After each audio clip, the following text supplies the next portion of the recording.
Muraho, reka dutangure iki kiganiro twibaza iki kibazo uyu munsi. Wewe wihweje ikinjana tugezemwo, urabona ku vy'ukuri hari igihugu na kimwe cyo kwisi cyo kwigira gitera imbere kitagira amahinguriro kandi ari ku rwego rugezweho? Iki kiganiro cy'uno munsi nifuje kugitangura koreye ku biharuro vya Banque d'Afrique pour le Développement BAD. Gusa imbere yuko ntangura iki kiganiro kandi reka marenda kwibariza ikibazo. Wewe wibaza ko Burundi bufise amahinguriro yoyo ameze gute? Mbega ho wibaza yuko Burundi amahinguriro bwari bufise yagiye atera imbere canke yoba yagiye ayonga akamera nka ya myaka y'imbere ya Yesu Kristo aho baharura bava hejuru baja hasi? Ivyo amahinguriro yo mu Burundi nivyo tugiye kuvuga ko uyu munsi muri iki kiganiro, ariko nkuko nabikubwiye muri iki kiganiro tuzakwifashisha ibiharuro biboneka cyane cyane ivya Banque d'Afrique pour le Développement BAD. Jewe nitwa Abel Wiringiyimana nk'ibisanzwe, iyi ni Mahango TV, ndaguhaye ikaze. Kubona mushobora kwirukana abantu bazanye imitahe yabo bayizanye Burundi mukabirukana ngo banze umpeko mutampaye emwe ngo n'umushikiranganje ntazokwakira, ugaca ugenda ugahigiturire abakose y'umushikiranganje ati boha ntazaronke umubonano bakaboha kubera babahaye amahera ire gutampaye ntahuja nka muntu yaraje kubaka hotel ngaha azaye imiliyoni 22 z'amadolari mukamwirukana kandi muzi gena mukanya nayo madolari muzi gena ya Kenya mukamwirukana. Umuntu yize kwirorera ifi ngaha muramwirukana, wewe mwabanje no kumufungisha kugira ngo agire ubwoba bwinshi. None no munsi ntari haje hakujya mu Rwanda yimbura itoni ibihumbi n'ibihumbagiza birenga ibihumbi 20 by'amafi ku mwaka, mugamwe aramwirukana bamushaka iterambere. Kwirukana mwembe sese nagira n'amata y'abashitsi. Industrie dufise ntimwibaze ngo tuzova twarateye imbere, ntibikunda parce que l'industrie iza kugira la chaîne de valeur. Iyo turiko turavuga ngo turafise umwimbi w'ibigori ni vyiza, muga tudafise iyi chaîne de valeur pour conserver transformer, nta valeur économique bijya bigori bizoduha. Naco gituma nibaza bubaha mwatwe n'abene gihugu turakwiye osi kuza kwiga kudefenda igihugu, ubutunzi, l'activité économique iri mu bintu vya mbere teza gukingira. Jewe mvuga nti nous devons protéger l'économie y'igihugu.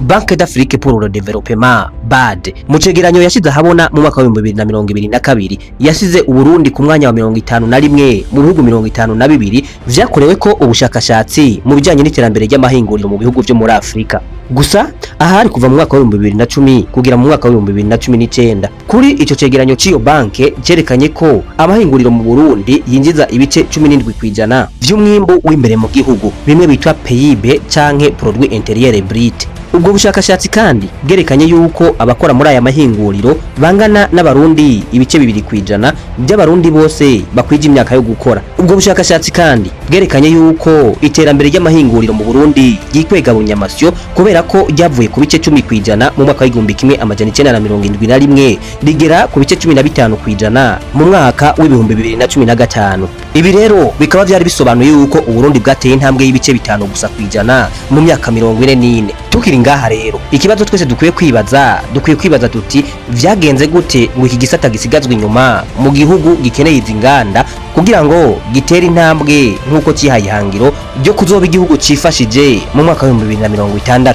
Ibi rero kugira ngo bitahure neza, reka nyabona mbanze nkusubiza inyuma nkwinjize mu rugendo rwo iterambere y'amahinguriro mu Burundi kuva mu mwaka wa 1962 Uburundi bwikukira kugera uyu munsi mu mwaka wa 2026.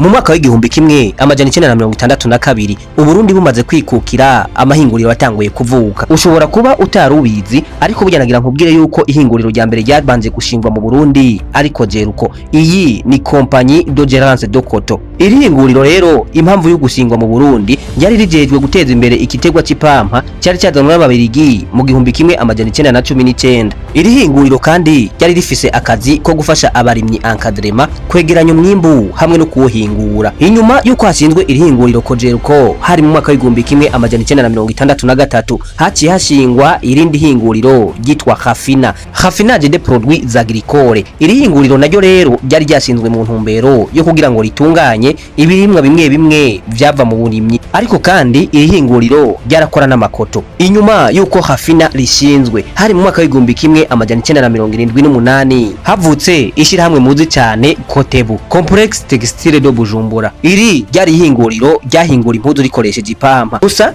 ntivyahereye ngaha kuko inyuma y'aya mahinguriro yamenyekanye cyane mu Burundi hakomeje kuvuka yandi mahinguriro harimo nka Rovinko, Onama, Sirubu, Sabu n'ayandi. Aya mahinguriro kugira mu mwaka w'igihumbi kimwe amajana 1993 yose yarakora atakibazo na kimwe afise, ariko inyuma y'igandagurwa ry'injungu ya demokarasi Melchior Ndadaye igihugu cinjiye mu mwijima wagiye uzimanganije amahinguriro yose. Aha n'ivyahuha vyagiye guhuhuka mu mwaka w'igihumbi kimwe n'amajana 1996. Uyu mwaka wibaza ko habaye iki? Muri uyu mwaka Uburundi bwari mu ntambara yeruye. Ntuhave wibaza ngo ni igihugu cari catewe ekada, ahubwo nyabuna abarundi bari basubiranyemwo, bo bariko baricana bidasanzwe. Iki gihe kandi Pierre Buyoya yatembagaje ubutegetsi bwa Sylvestre Ntibantunganya yaratwaye igihugu kuva mu mwaka w'igihumbi kimwe n'amajana 1994 igihe yari yasubiriye Cyprien Ntaryamira yari yarasiwe mu ndege yarerura umukuru w'igihugu cy'u Rwanda ariwe Juvenal Habyarimana. Ico gihe amakungu yahise afatira ibihano leta ya Buyoya. Iki gihe amakungu amaze gufatira ibihano leta ya Buyoya ikitwa ambarugo cabaye gitanguye. Uriyazi ko Uburundi ari igihugu gitagora kwibahari, no kuvuga ngo ni landlocked country. Iki gihe ibi bihano byafatiwe leta ya Buyoya byagize ingaruka zidasanzwe ku butunzi bw'igihugu cy'u Burundi, uhereye ku burimyi na cyane cyane ko yari yo moteri ikomeye cyane ku iterambere ry'iki gihugu cy'u Burundi. Amahinguriro yarari mu gihugu cy'u Burundi ico gihe yagiye arugara imiryango uhereye mu mwaka w'igihumbi kimwe amajana 1998 ukanahera ku ihinguriro Onama. Rovinko naryo ico gihe ryahavuye ryugara imiryango mu mwaka wa 2004. Siruko mu mwaka wa 2006. Kotebu nayo itangaza ko ihagaritse ibikorwa vyayo burundu mu mwaka wa 2007.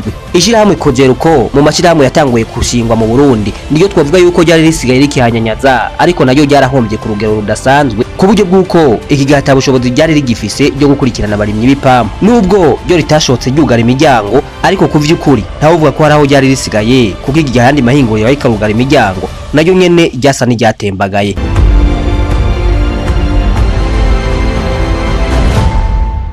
Gusa nubwo bimeze gutya, iruhande y'aya mahinguriro yari karatembagara afunga imiryango, hari n'ayandi mahinguriro yari yashinzwe ico gihe twavuga yuko yihanganye aremera ibyo bibi byose yaciyemwo n'uyu munsi akaba gihumeka. Aha twotanga karorero nk'ishira hamwe Savondoro, ariyo Savonoro yashinzwe mu gihugu mu gihumbi kimwe n'amajana 1970 rishingwa n'umudagi yitwa Diesel Kunzi. Iri shira hamwe rigishingwa ryahingura amavuta y'amamesa, rigahingura amasabune, rigahingura n'ayandi mavuta y'ubundi bwoko, kandi n'ubu riracakora. Uko bigenda kose ushobora kwibaza ko navuze amahinguriro yose mu Burundi, gusa ukibaza ati kubera iki ntasize mu Brarudi. Ku vy'ukuri naho uvuga amateka y'amahinguriro mu Burundi ngo yibagire gushiramwo Brarudi. Amateka ya Brarudi ni manini cyane mu Burundi, ntaho yavuga ngo ayamare.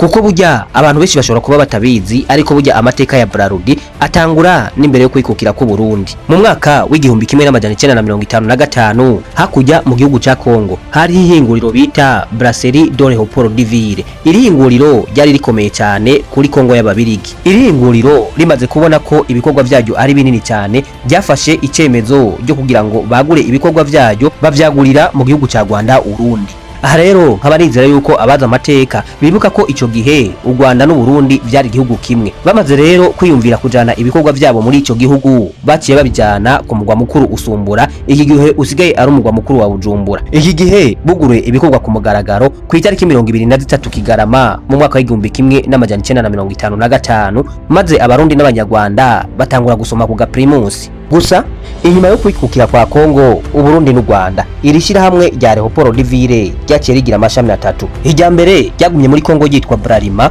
mu Burundi Brarudi, nayo mu Rwanda yitwa Bralirwa. Mu mwaka w'igihumbi kimwe n'amajana 1966 Brarudi yaragutse maze itangura guhingura n'ibinyobwa bitagiramwe umwambiro biciye ku bufatanye bw'ishirahamwe ry'abanyamerika The Coca-Cola Company. Mu nyuma yaho mu mwaka w'igihumbi kimwe n'amajana 1975 leta y'u Burundi yashize imitahe muri Brarudi, gutyo igira ibice 40% nayo ibice 60% vyari bifiswe na Banque Bruxelles Lambert yo mu Bubiligi.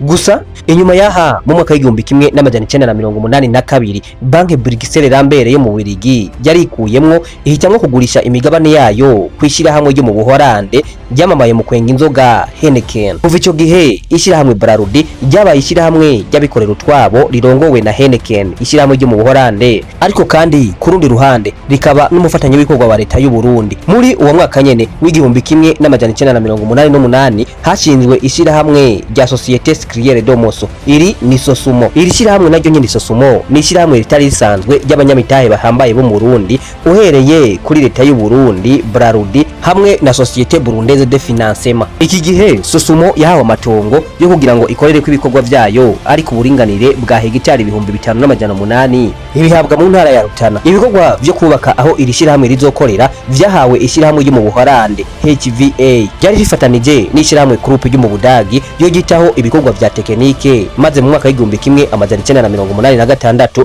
batanguye gushirako itafari rya mbere. Iki gihe aka karere ka Rutana kari kagizwe n'amashamba, imyongo igaragara, ariko igihe Sosumo yahashika aka karere karateye imbere, bahubaka amashure, ibitaro, amavuriro, haza n'amabanke, mbega mu majambo make harahindutse haba n'igisagara.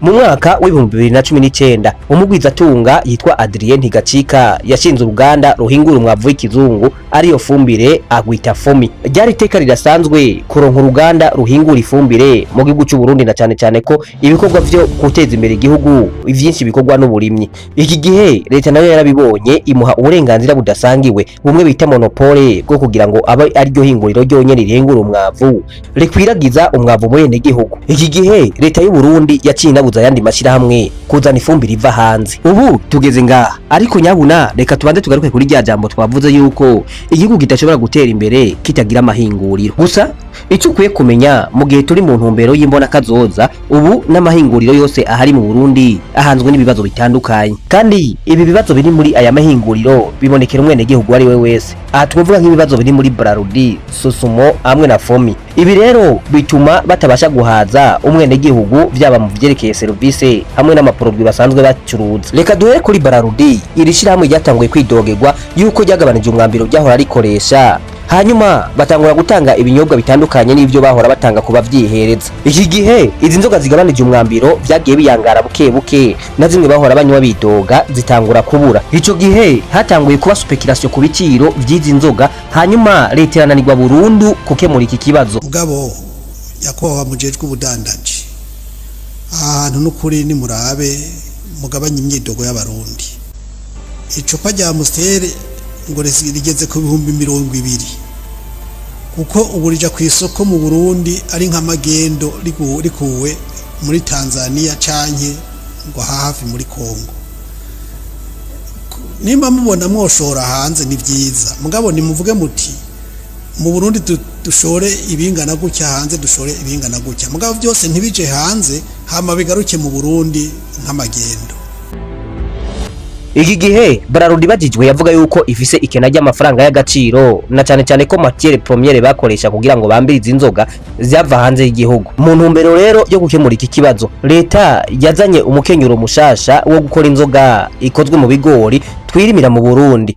Iki kintu cyari cyiza cyane, na cyane cyane ko cyari kije gukemura cya kibazo twumva bavise muri Anagesa. Ariko inyuma y'iminsi mike abihereza iki kinyobwa ariyo Amstel Bright ntibashimishijwe no kubahindurira, na cyane cyane ko bidoga bavuga yuko iyi Amstel Bright ataho isaniye na Amstel yahahora. Abenshi bahindukiriye Primus nayo nyene itaboneka neza, kubera ko inyuma yuko iyi Amstel ibuze abanywi b'iyi Primus bahise biyongera. Ku rubuga Star ubushakashatsi bwakozwe mu mwaka wa 2024 bwerekanye yuko abarundi banyoye imiliyoni amajana 2 z'amaritiro z'inzoga. Hanyuma muri Braludi bakaba binjije amamiliyoni amajana 479 y'amadolari y'abanyamerika. Mu gihe ratarindi ishyirahamwe rishobora kuzimya inyota abanyagihugu b'abarundi muri iki gihugu, Braludi niyo bahanze amaso. Abenshi bakaba barindiriye bizeye ko iki kibazo kizongera gukemuka, hanyuma hakazogaruka Amstel Boke Beshu, hanyuma kandi hakaza na Amstel ndende yari mu icupa rinini rya santilitiro 65. Izi zose zikaba zasubiriwe na Amstel Bright, ariko kandi abene gihugu b'abarundi bakaba bidoga kwitaryoshe